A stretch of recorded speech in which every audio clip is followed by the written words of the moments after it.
Jack Miller's boots clanged against the rusted metal floors of the old factory, the echoes bouncing off the towering walls of the cavernous space. The air was thick with the scent of oil and decay, a testament to the years of neglect that had allowed the building to fall into disrepair. As he walked through the empty halls, Jack couldn't shake the feeling that he was being watched. "Just nerves," he muttered to himself, shaking off the unease that had settled in his stomach. He had taken the job of foreman to escape the suffocating monotony of office work, yearning for something hands-on and gritty. This factory, with its history and potential, seemed like the perfect challenge. The place had been closed down for over 20 years, left to rot after a tragic accident that had claimed the lives of several workers. The previous foreman had vanished soon after the incident, leaving behind a legacy of whispered rumors and unanswered questions. But Jack wasn't one to believe in ghost stories.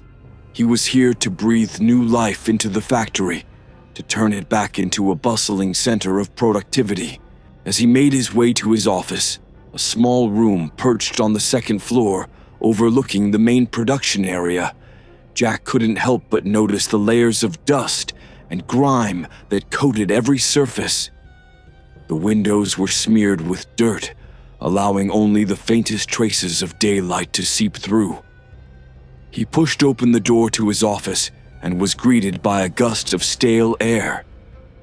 "Well, it's not much, but it's a start," he said, flicking on the lights. The bulb flickered uncertainly before casting a dim glow over the room. A battered desk sat in the center, piled high with old papers and tools. Jack set down his bag and took a deep breath, ready to dive into the task of organizing and cleaning. Hours passed as he sifted through the remnants of the factory's past. There were blueprints for machines long since dismantled, ledgers detailing orders and shipments, and photographs of the workers who had once toiled within these walls.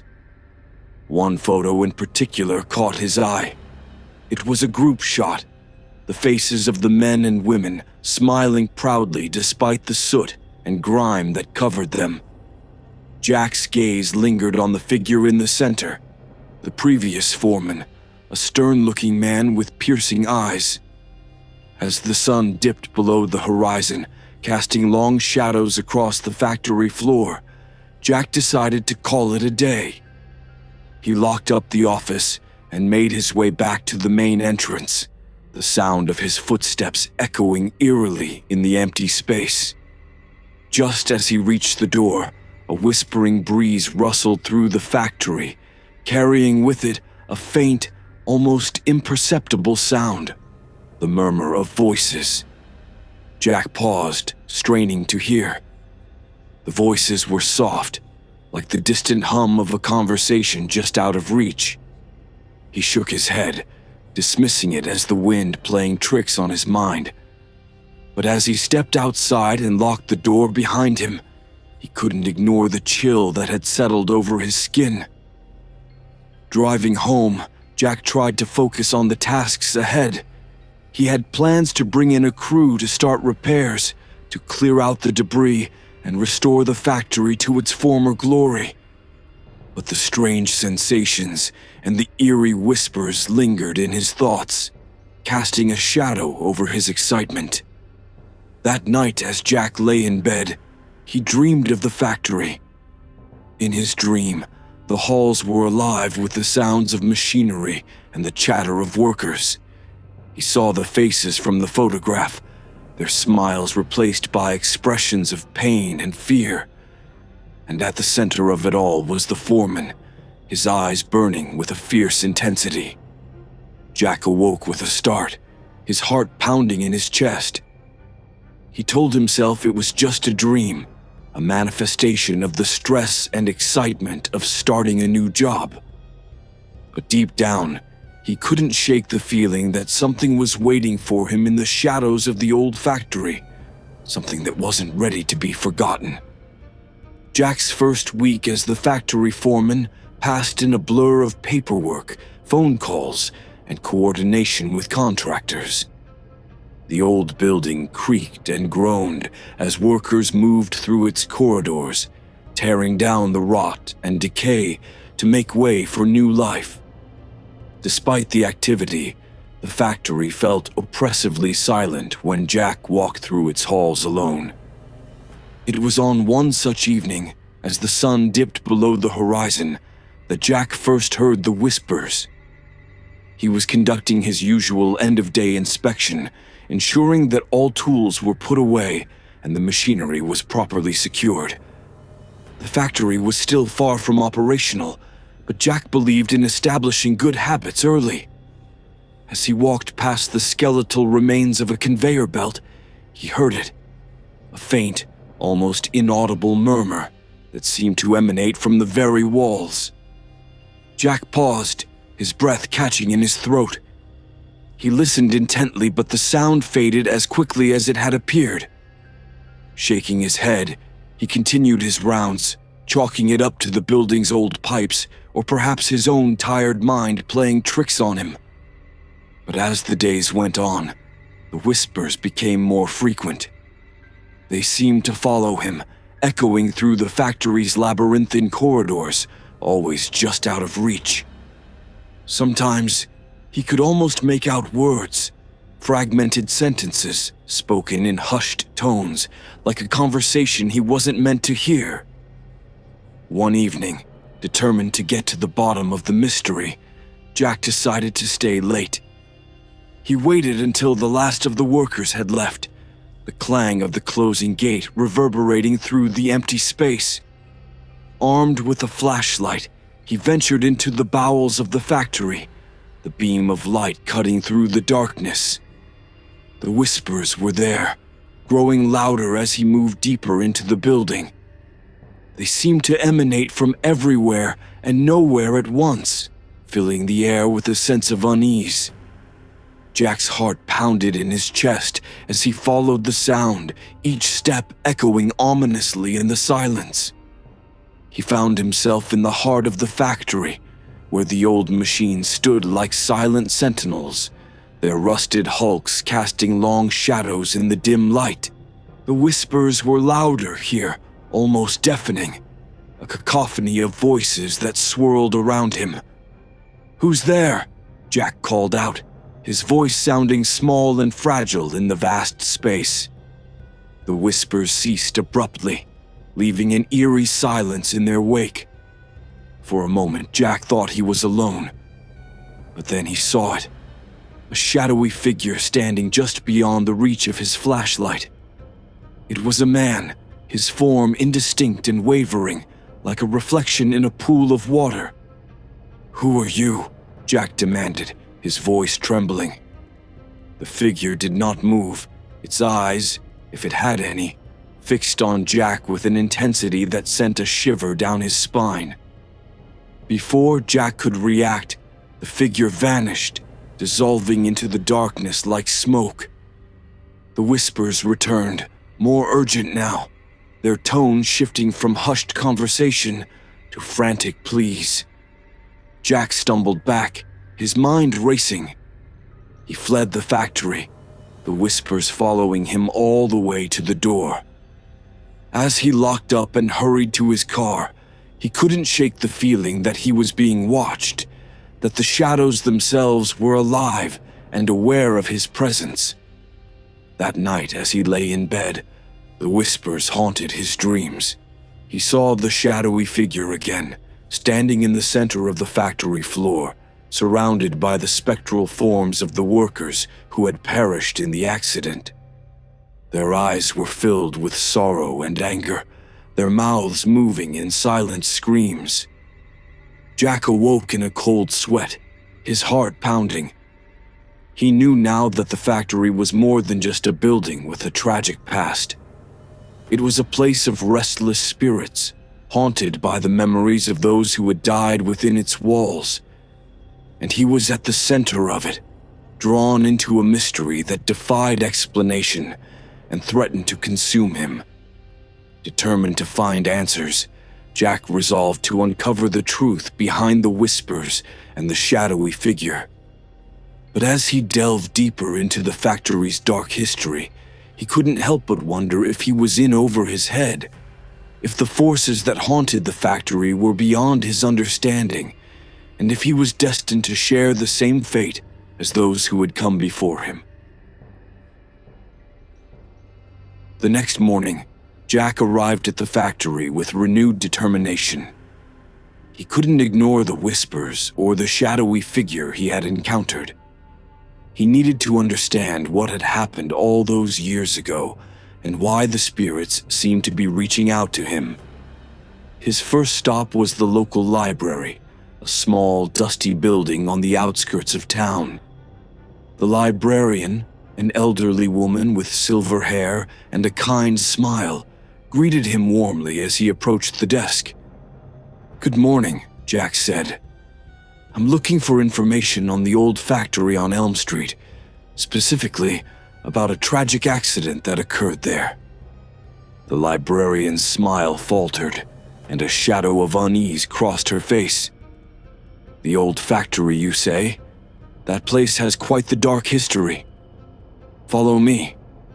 She led him to a back room filled with archives, yellowed newspapers, brittle documents, and faded photographs. Jack settled into a chair as the librarian brought him a stack of newspapers from the year the accident had occurred. As he sifted through the articles, the story began to unfold. The factory had been a booming business in its heyday, employing hundreds of workers.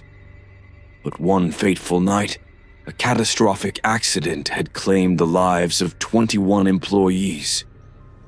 A boiler explosion had triggered a chain reaction, causing a fire that swept through the building with terrifying speed. The reports were harrowing, describing the chaos and panic as workers tried to escape the inferno. The bodies recovered from the ruins were charred beyond recognition. The investigation that followed pointed to negligence and unsafe working conditions, and the foreman at the time was held responsible. However, before he could face trial, he disappeared without a trace. One article caught Jack's eye. It featured a photograph of the foreman, the same stern-looking man from the picture he had found in his office. His name was Thomas Miller, Jack's great-uncle. Jack's heart skipped a beat as he realized the connection. The whispers, the shadows, they weren't just haunting the factory, they were haunting him. Jack continued to dig, uncovering more details about his great-uncle. Thomas had been known for his strict management style and his unwavering commitment to the factory's success, sometimes at the expense of safety. The workers had feared and resented him, blaming him for the hazardous conditions that led to the tragedy. As he read, Jack felt a growing sense of dread. The spirits of the dead workers were seeking justice, and they saw him as the embodiment of his great-uncle's sins. He needed to find a way to make amends, to lay their restless souls to rest.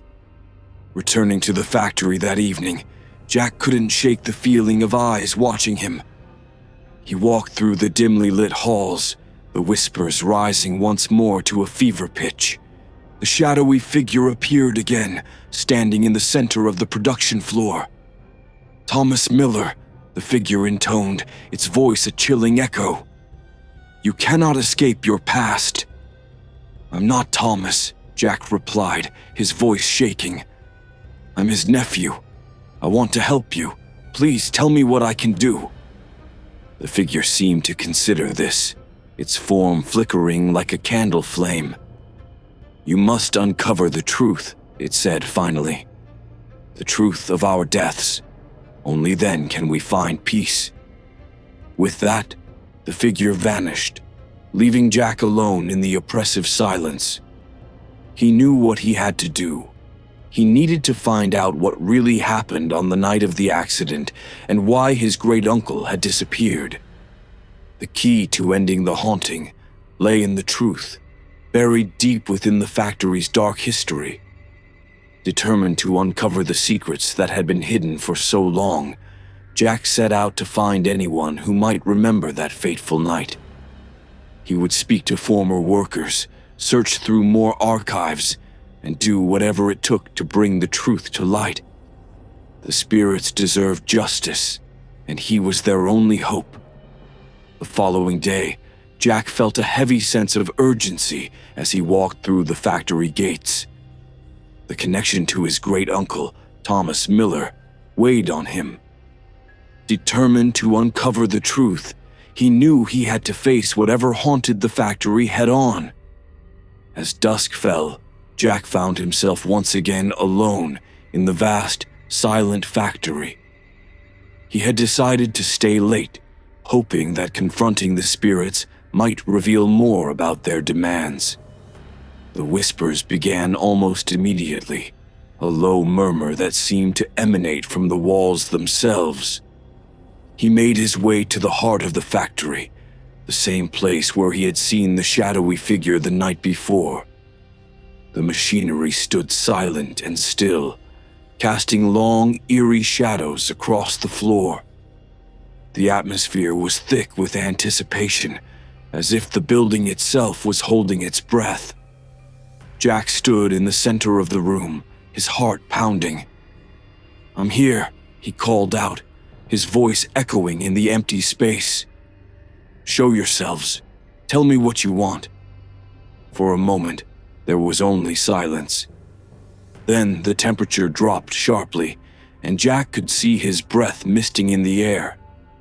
A figure began to materialize in front of him, slowly taking shape until Jack could make out the features of a man, the same spectral figure he had seen before.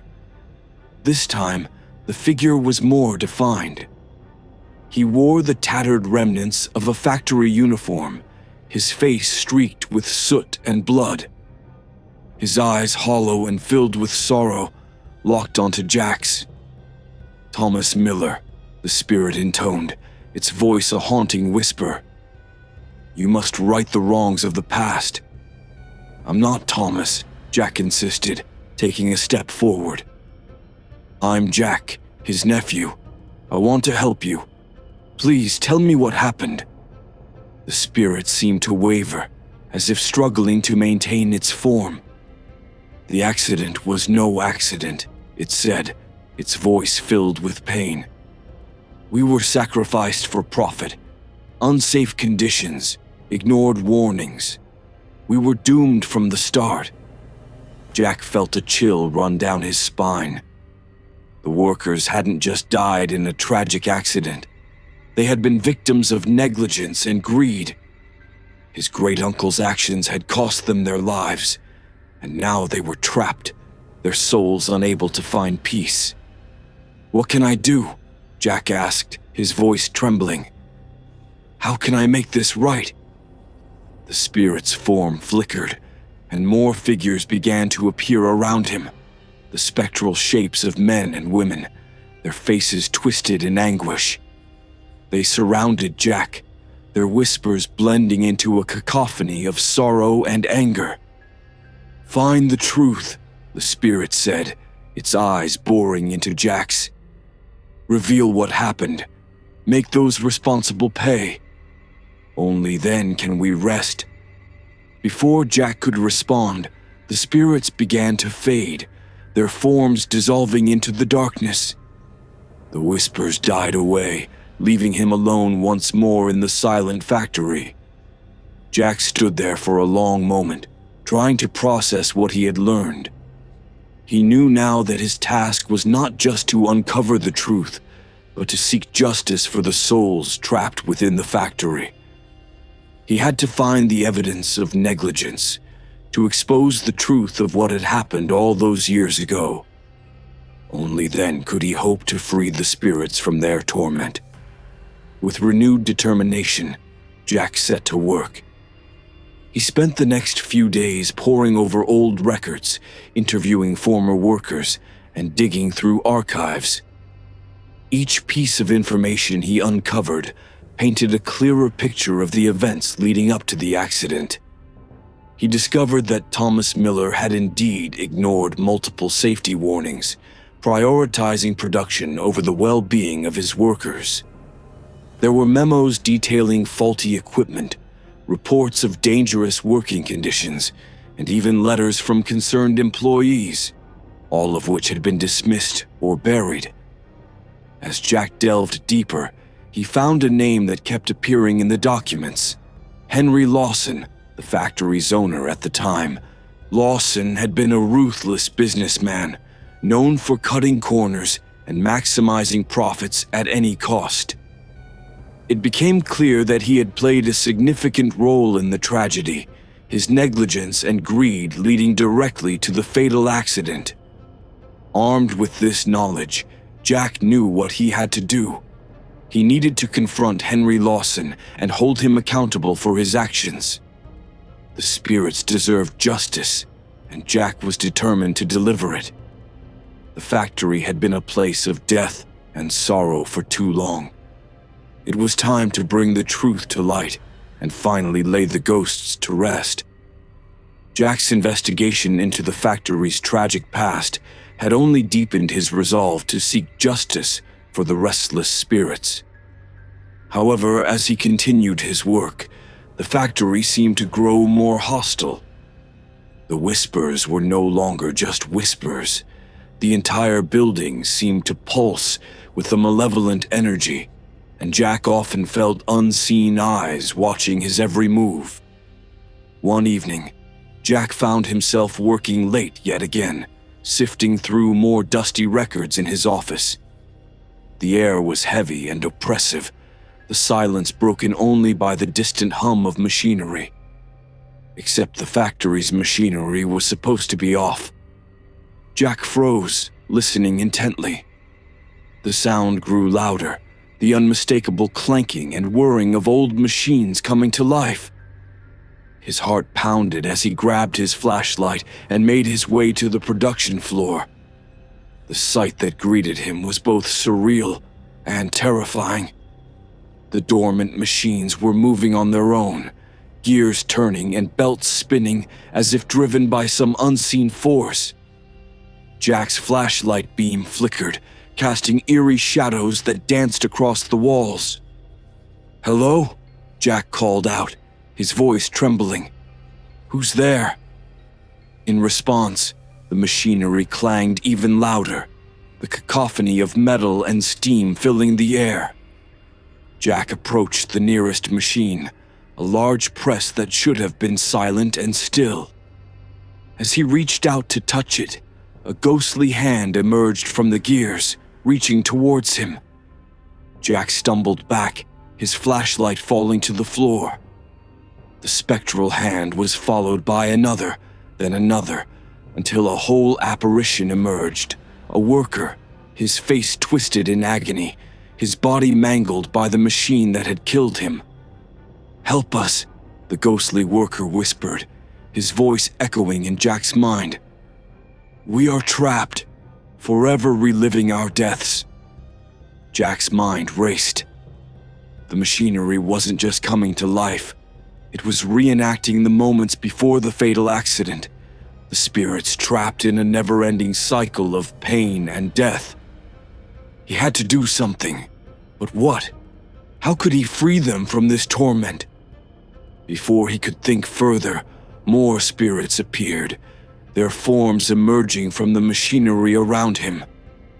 Each one was a vision of horror, their bodies bearing the marks of the gruesome injuries that had claimed their lives.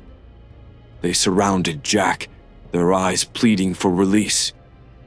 "You must stop the machines," one of them said, a woman with a gaping wound in her side. "Break the cycle."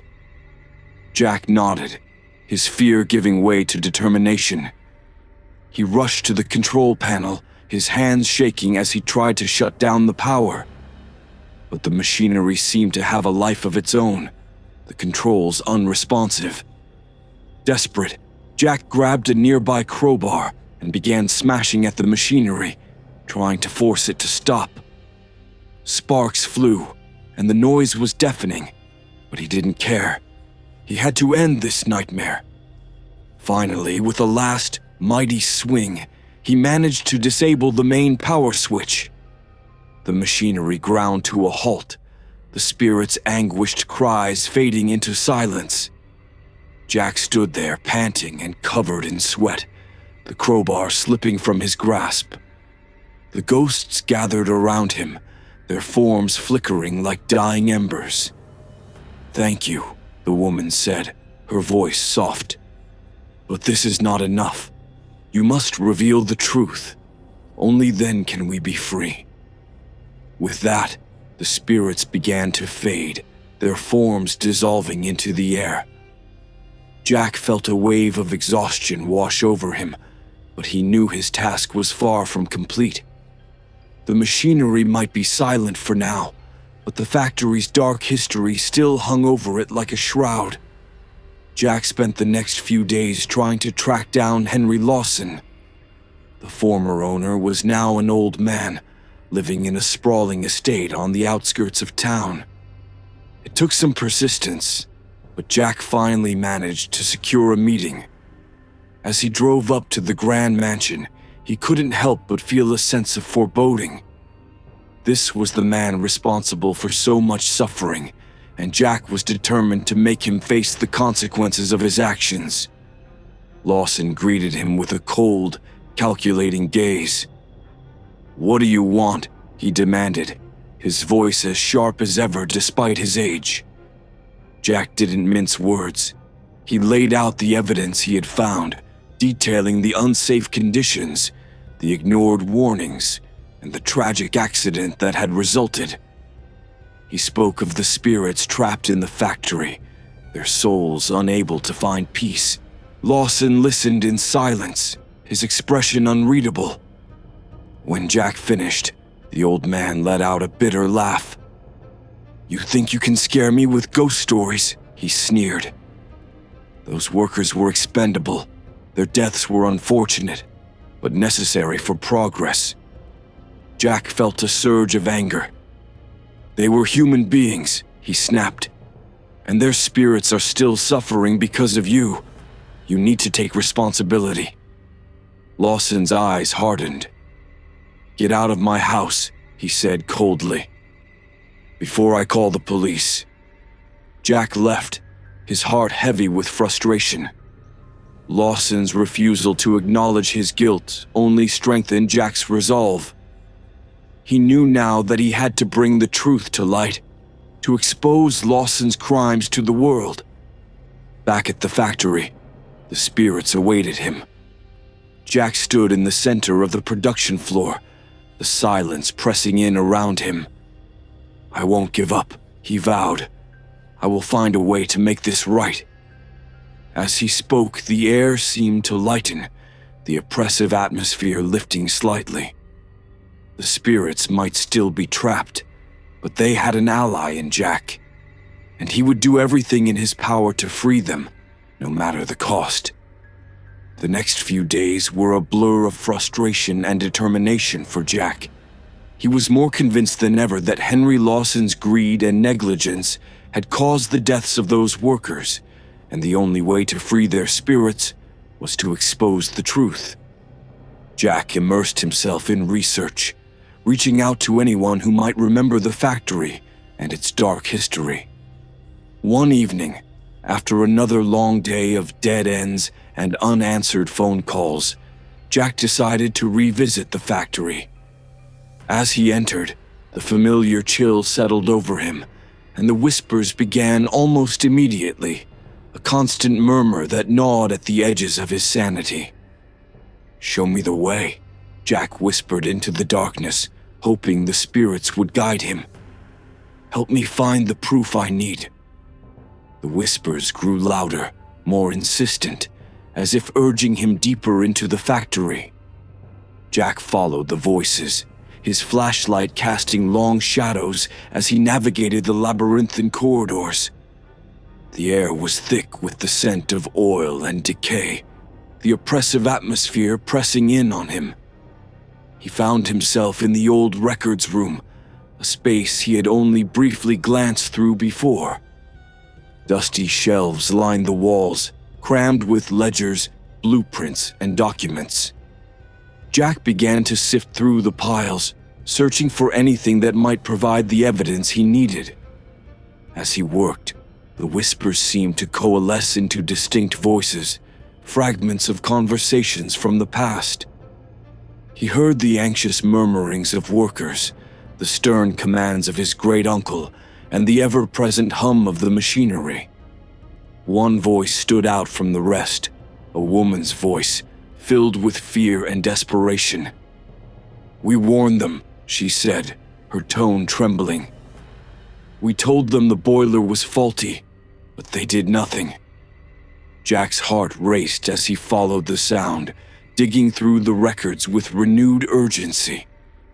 He uncovered safety reports, memos, and letters, all pointing to the same conclusion. The factory's management had ignored repeated warnings about the faulty boiler. Among the documents, Jack found a worn leather-bound journal. It belonged to Thomas Miller, his great-uncle. Jack hesitated for a moment, then opened it, his eyes scanning the faded handwriting. The entries painted a chilling picture of a man obsessed with profit and efficiency, willing to cut corners and take risks to keep the factory running at full capacity. In one entry, dated just a week before the accident, Thomas had written about the growing concerns among the workers. He had dismissed their fears, confident that the faulty boiler could be patched up without expensive repairs. Jack's hands shook as he read the final entry, penned the day of the explosion. It was brief, just a few terse sentences. "Boiler acting up again. Need to push through. No time for repairs." The journal was the smoking gun Jack had been searching for. He knew it was the key to exposing the truth and holding Henry Lawson accountable. But as he turned to leave, a cold wind swept through the room, extinguishing his flashlight. The whispers grew louder, filling the darkness with an overwhelming sense of urgency. "You must make them hear," the woman's voice said, now clear and distinct. "They must know what happened to us." Jack stumbled out of the records room, clutching the journal to his chest. He knew he had to act quickly. The spirits were counting on him, their voices a constant reminder of the injustice they had suffered. As he exited the factory, he could almost feel their presence, urging him on. The next morning, Jack contacted a local journalist, Sarah Peterson, who had a reputation for uncovering corruption and wrongdoing. He arranged a meeting at a nearby cafe, bringing the journal and the documents he had found. Sarah listened intently as Jack laid out his findings, her eyes widening as she read through the journal entries. "This is damning evidence," she said, her voice tinged with excitement. "If we can corroborate these claims, we can blow this story wide open." Together they began to piece together the story, reaching out to former workers, local historians, and anyone who might have information about the factory and the accident. The more they uncovered, the clearer it became that Henry Lawson and Thomas Miller had been directly responsible for the tragedy. As the story took shape, Jack felt a renewed sense of purpose. He was no longer just seeking justice for the spirits. He was fighting for the truth, for the memory of the workers who had died so needlessly. The night before the story was set to go to press, Jack returned to the factory one last time. The whispers were there, but now they seemed calmer, almost hopeful. He stood in the center of the production floor, holding the journal. "I've done what you asked," he said softly. "The truth will be known." For a moment, the factory was silent. Then, one by one, the spirits began to appear, their forms flickering in the dim light. They surrounded Jack, their expressions no longer filled with anguish, but with gratitude. "Thank you," the woman's voice said, and Jack felt a warm, comforting presence wash over him. The spirits began to fade, their forms dissolving into the air. The oppressive atmosphere lifted, replaced by a sense of peace and closure. Jack left the factory, knowing that the spirits were finally at rest. The next day, the story broke, and the town was rocked by the revelations. Henry Lawson was brought to justice, his reputation shattered, and the memory of the workers honored. Jack stood at the factory gates, looking at the building that had once been a place of death and sorrow. It was still a place of history, but now it was also a place of truth and redemption. And for the first time, Jack felt a sense of peace, knowing that he had fulfilled his promise to the spirits and laid their voices from the grave to rest. The news of the factory's dark past and Henry Lawson's culpability spread quickly, shaking the town to its core.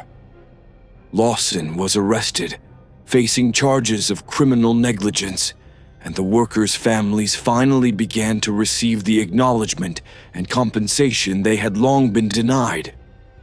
Jack felt a profound sense of relief, knowing that he had played a crucial role in bringing justice to the victims. However, the factory itself remained a place of eerie quiet.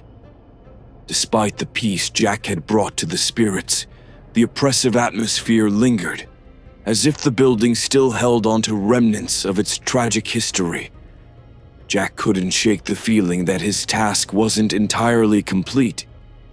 One night, unable to sleep, Jack found himself drawn back to the factory. He walked through the gates, the familiar chill settling over him. The machinery was silent, the whispers gone. But the silence felt heavy, pregnant with unresolved tension. He wandered through the corridors, his footsteps echoing in the stillness. As he approached the old office where he had found his great-uncle's journal, Jack felt a sudden, sharp drop in temperature. His breath fogged the air, and he stopped in his tracks, senses on high alert. From the shadows, a figure emerged, a spectral form more defined than any he had seen before.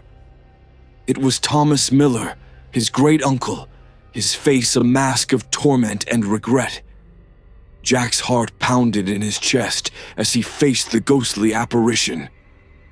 "Thomas," Jack said, his voice steady despite the fear gnawing at him. "I know what you did. I know you were responsible for the deaths of those workers. But justice has been served. Henry Lawson has been exposed." The spirit of Thomas Miller hovered silently, his eyes filled with a sorrow that seemed to reach across the years. Jack felt a wave of sympathy for the man who had been driven by ambition and greed, only to be haunted by his own conscience. "I wanted to make things right," Jack continued. "I wanted to give those workers peace, but it seems like you are still trapped here, tormented by your own actions." The ghost's expression shifted, a flicker of acknowledgement passing over his features. Jack took a step closer, his voice softening. "Tell me how I can help you find peace," he said. "What can I do to free you from this torment?" Thomas's ghost reached out a hand, pointing towards the old office. Jack followed the gesture, his mind racing. He entered the office, the air thick with a sense of foreboding. As he searched the room, he noticed a loose floorboard near the desk. Kneeling down, he pried it open, revealing a small, hidden compartment. Inside, he found a stack of letters, yellowed with age. He carefully unfolded the first one, his eyes scanning the faded handwriting. The letters were from Thomas, addressed to his family. They were confessions, written in the days following the accident, detailing his guilt and remorse. Thomas had planned to send them, but he had disappeared before he could. Jack read through the letters, his heart heavy with the weight of his great-uncle's anguish. Thomas had been consumed by guilt, haunted by the lives lost under his watch. He had wanted to confess, to seek forgiveness, but fear and shame had driven him to disappear instead. As Jack finished reading the last letter, Thomas's ghost appeared beside him. The spectral form seemed less tormented now, as if the act of revealing his hidden guilt had lifted a burden from his soul. "I'll make sure these letters are delivered," Jack promised. "Your family deserves to know the truth, and maybe by doing this, you can finally find peace." Thomas's ghost nodded, a look of profound gratitude in his eyes. Slowly his form began to fade, the torment that had clung to him dissipating like mist in the morning sun. Jack left the factory, the letters clutched in his hand. He knew what he had to do.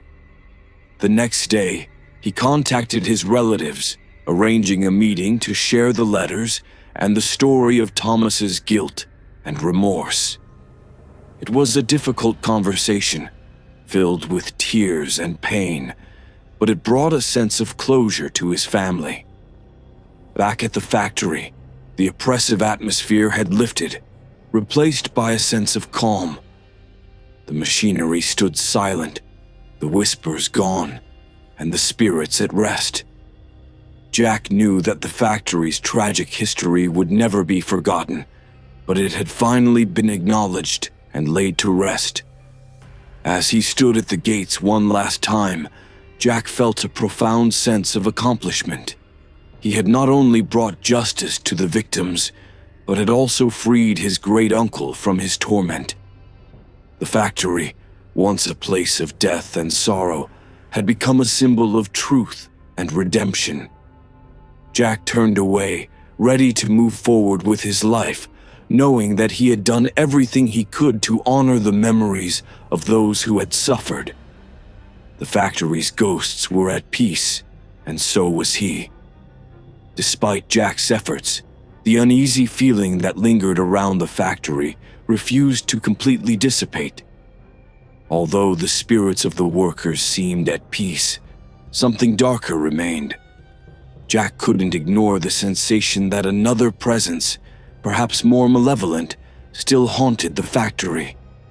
One evening, determined to confront whatever remained, Jack returned to the factory armed with a plan. He had researched ancient rituals and methods to communicate with restless spirits. If there was any lingering entity, Jack intended to bring it into the light and confront it directly.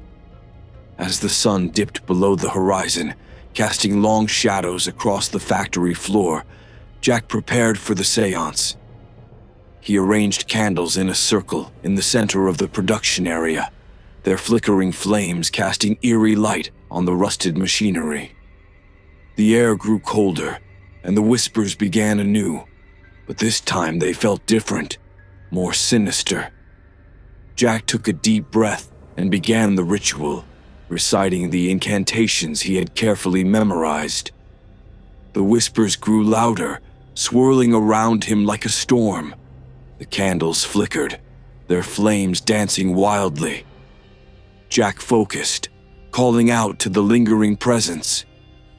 "Show yourself," he commanded, his voice steady. "I know you're here. Reveal yourself, and tell me what you want." For a moment, there was only silence. Then a dark shadow began to form in the center of the circle, coalescing into a figure that exuded malice. It was the spirit of Henry Lawson, his face twisted with anger and bitterness. Jack's blood ran cold as he faced the specter of the man who had caused so much suffering.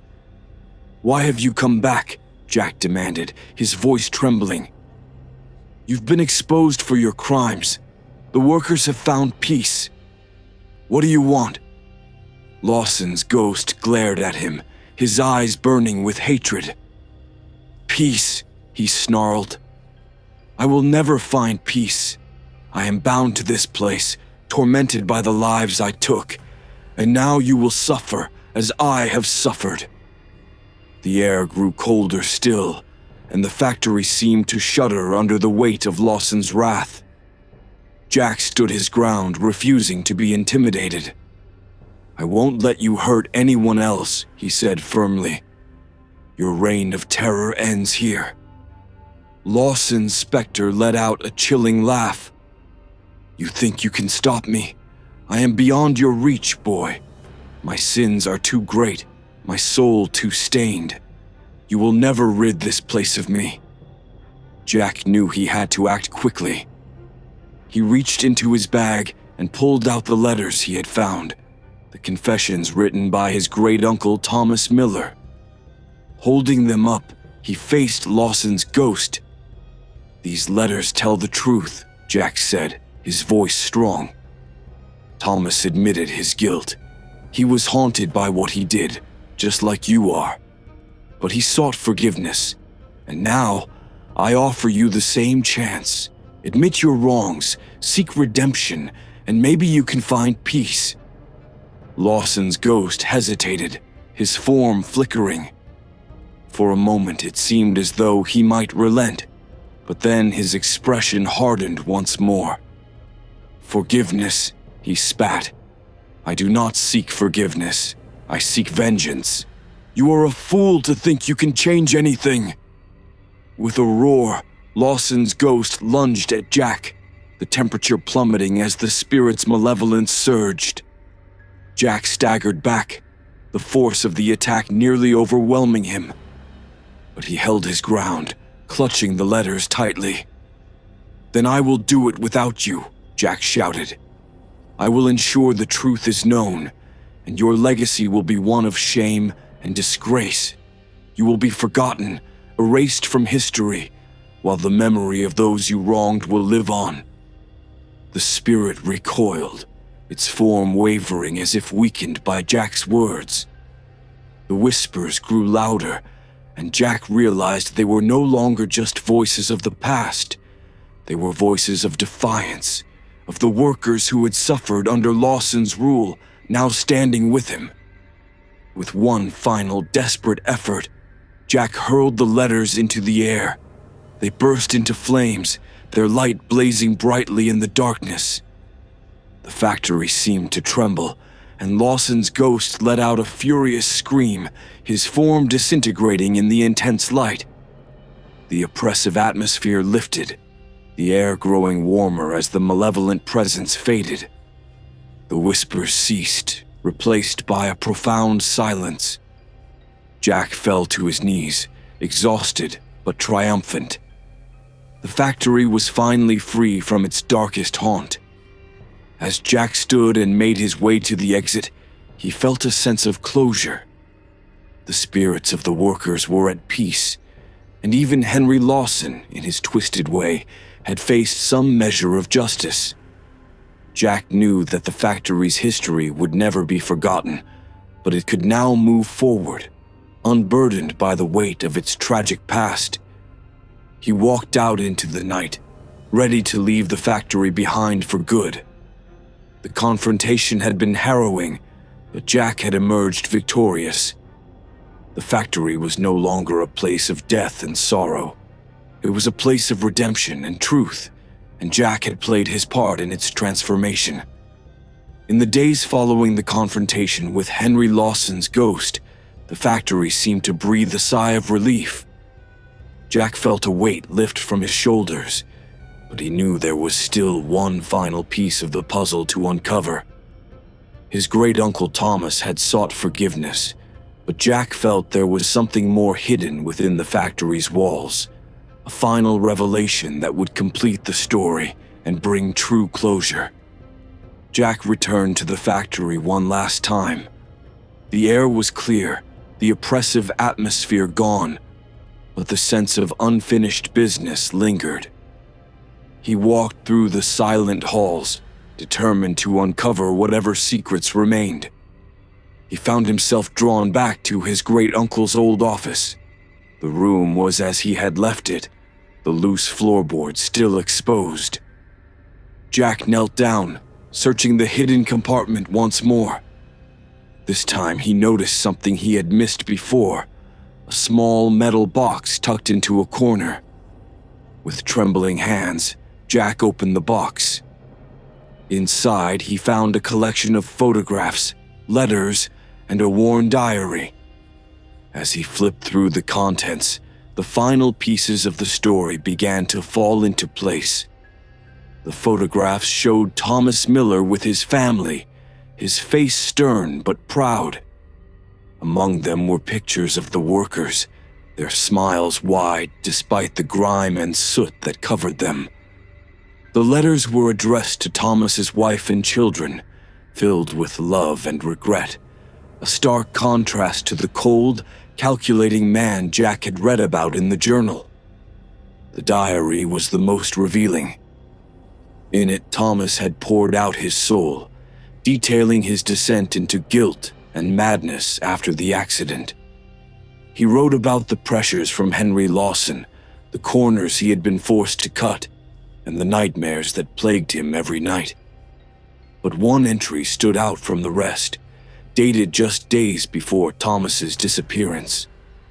It spoke of a hidden ledger, a record of bribes and payoffs that Lawson had used to cover up the factory's unsafe conditions. Thomas had hidden the ledger in the factory, hoping it would one day be found and used to bring Lawson to justice.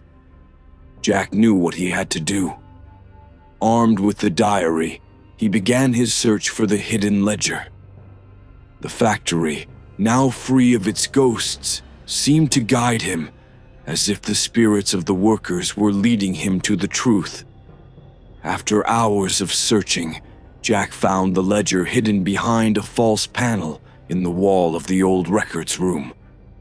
The book was filled with damning evidence, transactions, signatures, and notes detailing Lawson's corrupt practices. It was the final piece of evidence needed to cement Lawson's guilt and bring full justice to the workers. Jack contacted Sarah Peterson, the journalist who had helped him before. Together, they presented the ledger to the authorities and the press. The revelation sparked outrage and calls for reform, ensuring that such a tragedy would never happen again. As the town reacted to the news, Jack felt a deep sense of satisfaction. The factory's story had finally been told in full, and the spirits of the workers could truly rest. Henry Lawson's legacy was destroyed, and the memory of those who had died was honored and preserved. With his task complete, Jack visited the factory one last time. The building, once a place of death and sorrow, now stood as a monument to truth and redemption. Jack walked through the halls, feeling the presence of the spirits, not as whispers or shadows, but as a comforting presence, a part of the factory's fabric. As he stood in the center of the production floor, Jack spoke aloud, his voice echoing in the vast space. "Thank you," he said, "for guiding me, for helping me find the truth. Rest in peace." The air seemed to shimmer, a final acknowledgement from the spirits. Jack smiled, feeling a sense of closure. He turned and left the factory, the sun setting behind him, casting the building in a warm golden light. The factory's dark past had been uncovered, its ghosts laid to rest. Jack walked away, ready to move forward with his life, knowing that he had done everything he could to honor the memories of those who had suffered. The factory was no longer a place of haunting and sorrow, but a place of truth, justice, and redemption. And Jack could finally find peace, just as the spirits had.